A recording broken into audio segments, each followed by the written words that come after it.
朋友们，大家好！现在我已经回到老家了，在我们村外面某人的果园这里，我看见呢这里有很多已经熟透的橘子，所以呢我就想我来摘一些回家当水果吃。今天呢以这里为背景作为咱们节目的开头吧，说说今天的话题，主要是我看见呢有一位所谓百万金融博主发的一段短视频，我看过之后呢非常有启发，他说的几乎每一句话都很有道理。是在批评中国不足的，当然中国肯定有很多问题，哪个国家没有问题呢，对吧？但是我发现他说的每一句话，只要你去深思，就可以发现他真的说的每一句话都可以放到任何一个国家和地区，比如说放到德国啊、美国啊，甚至巴西啊都可以。那为什么他放出这样的视频出来呢？我觉得可能一个是基于他所谓的爱国主义。但是另外一个方面呢，我觉得是一种隐性的公知吧，我认为是这样啊。我不知道我是不是理解有偏差，所以呢，我们先看一遍，然后呢，我们逐句来分析他说的什么东西，对吧？刚才说了，他说的每一句话，我认为啊，可以放到任何一个国家和地区。我不知道大家同不同意。好了，我们现在看看他说的是什么。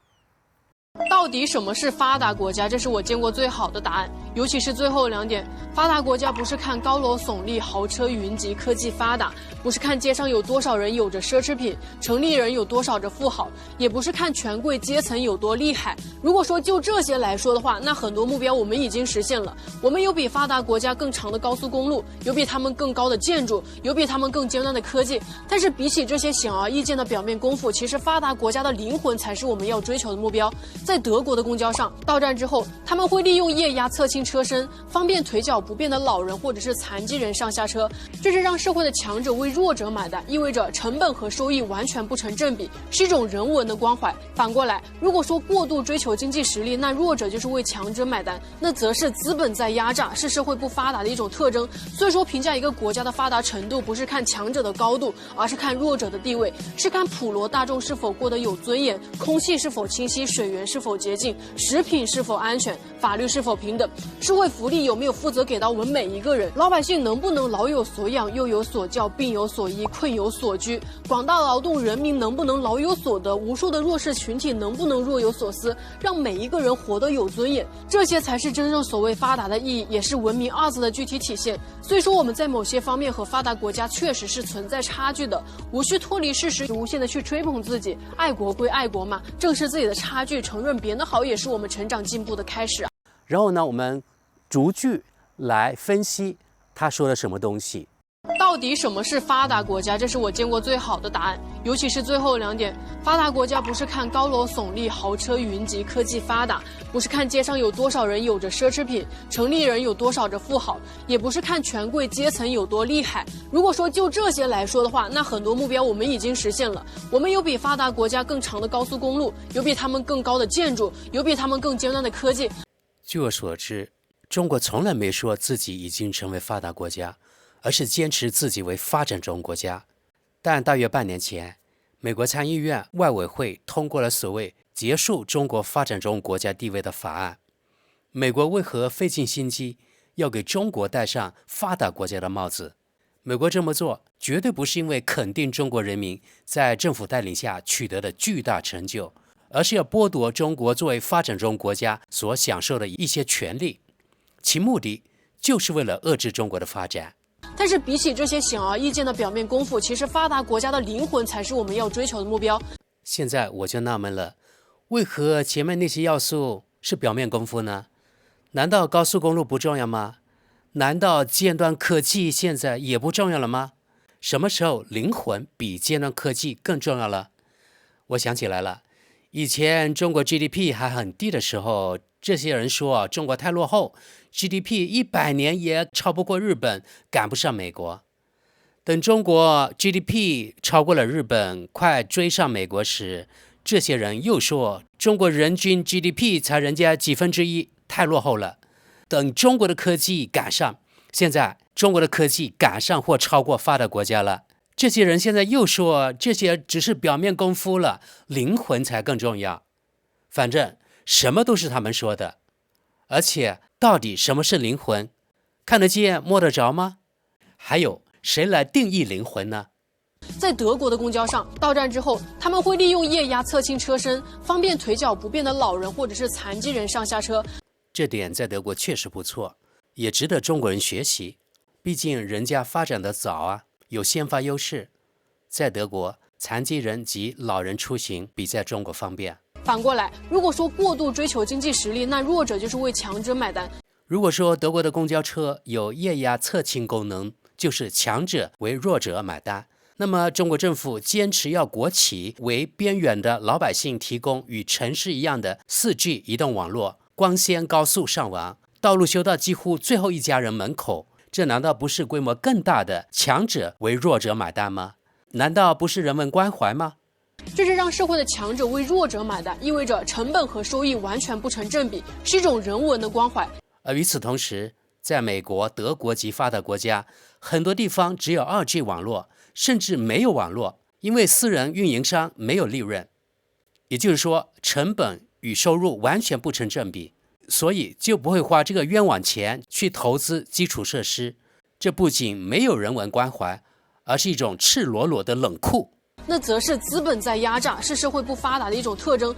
某大国利用美元霸权及军事霸权恫吓他国，薅全世界羊毛，让全世界人民为他买单。其目的难道不是为了自身经济实力及霸权野心吗？要说资本压榨，某大国敢说第二，没哪个国家敢说第一。看看华尔街利用他们的资本是如何压榨全世界了吧？很遗憾，这位自称100万粉丝的金融博主竟然如此无知，或者有意无视西方发达国家的资本压榨。所以说，评价一个国家的发达程度，不是看强者的高度，而是看弱者的地位。照这位博主的逻辑，弱者在中国的地位一定比发达国家的低咯。是看普罗大众是否过得有尊严。既然如此，那个黑人弗洛伊德为何被跪杀死？如果不是因为网络实时向全世界直播，民愤极大，杀人凶手或许像过去一样逍遥法外呢？我不知道什么叫做过得有尊严。难道露宿街头就是有尊严？难道让丧尸街的瘾君子们自生自灭就是有尊严？难道让自己国家的退休老人到垃圾桶里翻垃圾，寻找有押金的瓶子来活命就是有尊严？空气是否清晰，水源是否洁净？这位博主肯定在暗指中国的空气污染很严重，水源也不干净。这位博主难道忘记了以前那些发达国家也经历过空气污染严重问题？比如雾都伦敦其实就是当初的雾霾。在上世纪70年代，德国的莱茵河污染很严重，后来才大力整治。就在不久前，美国的一些城市饮用水被曝污染很严重，有毒。据 CNN 2023年7月6日报道，美国地质调查局 USGS 一项新的研究估计，近一半美国的饮用水含永久化学物质污染，对人体有害，可能致癌。食品是否安全，法律是否平等？说到食品安全，中国的食品安全肯定有待加强，这也是很多国人诟病的，这点毋庸置疑。比如多年前的婴儿奶粉丑闻，以及现在大规模使用激素等食品安全问题很严重。美国及德国都是发达国家，但他们的食品也存在不安全问题。德国超市时不时都会召回问题产品。美国使用瘦肉精等激素，以及大量垃圾食品及饮料，导致极度肥胖的人比例很高，健康受损，寿命下降，这也属于食品安全问题。社会福利有没有负责给到我们每一个人？如果这位博主在我面前，我真想从他那里知道，在这个地球上哪个国家可以给每个人都发福利？这样的理想国度恐怕没有。我想我还是很有发言权的。在德国，我属于纳税人，但获得的福利真的很有限。不是我不想，而是我没有权利获得这些所谓福利。我们纳税人的义务就是韭菜的命。有的人说，发达国家这样免费，那样免费，样样免费。那么都免费的话，钱从哪里来？开动印钞机就可以了吗？天上掉馅饼的事在这个星球上还没有。可能火星上有这等好事吧？老百姓能不能老有所养，幼有所教，病有所医，困有所居？病有所医这一点，欧洲做的还是不错的，但这也是在缴纳昂贵的医疗保险后才获得的福利。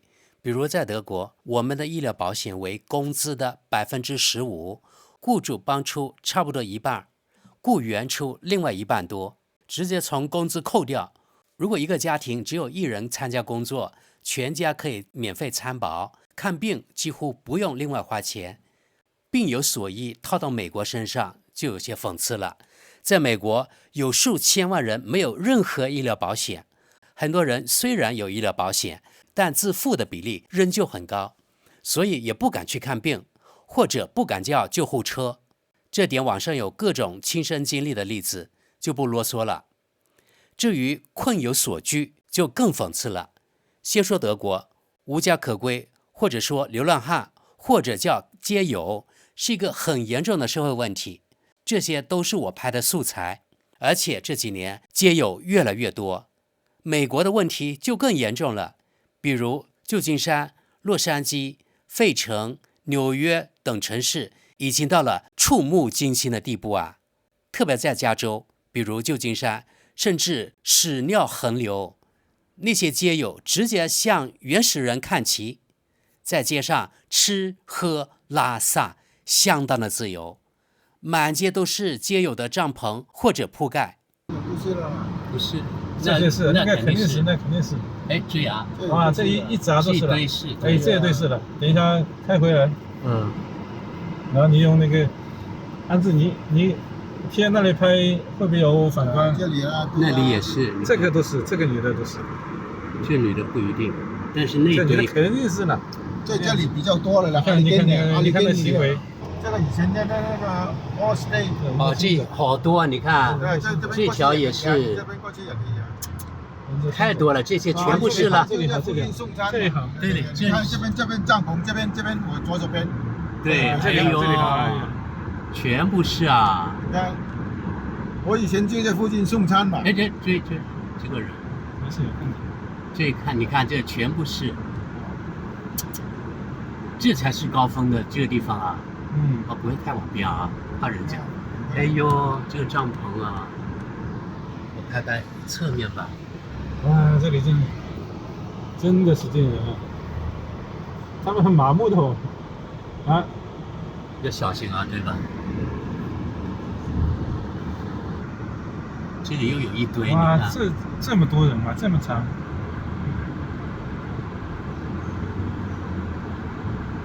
一登路口。左转，这里也有。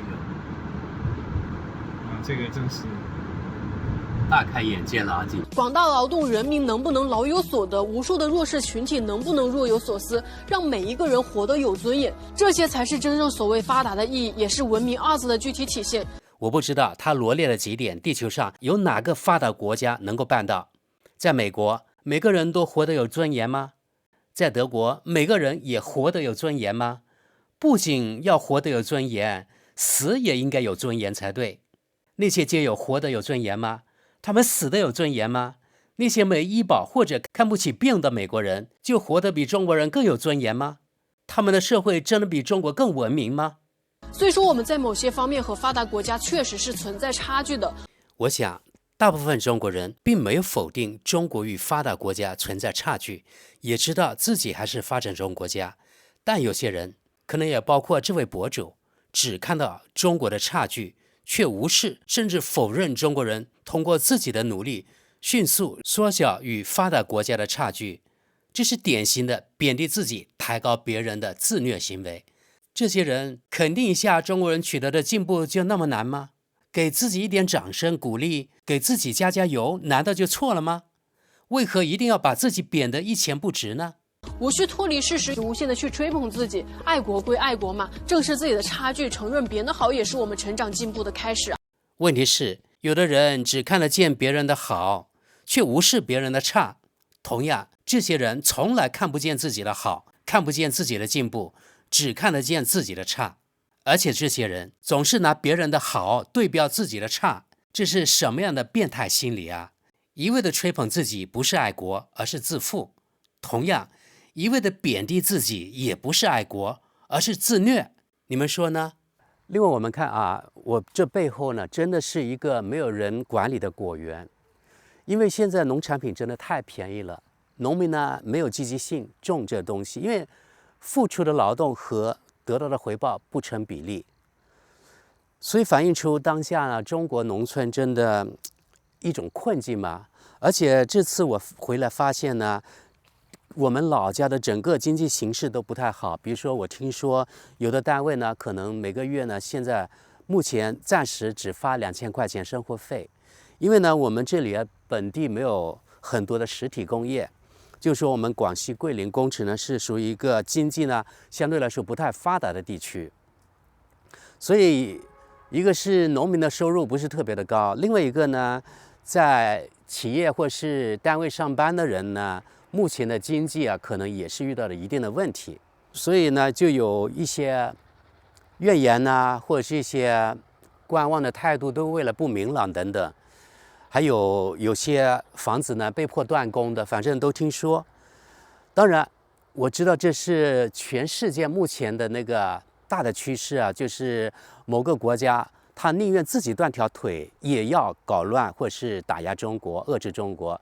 这是某个国家他们的国策啊，这没办法。你看，从原来的特朗普到现在拜登，他们的政策其实都是连贯的。另外呢，我觉得拜登的政策打压中国要比原来特朗普呢更得寸进尺啊，对吧？其实他的目的真的，大家都知道，就是你中国乱起来对他来说最好了，因为他可以永远作为世界的那个霸主了，对吧？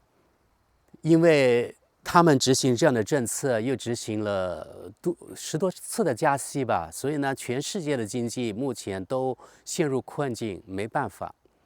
那中国，我觉得目前最重要的是不能乱，就是稳字一定是当头的，这是我切身的体会啊，真的不能乱。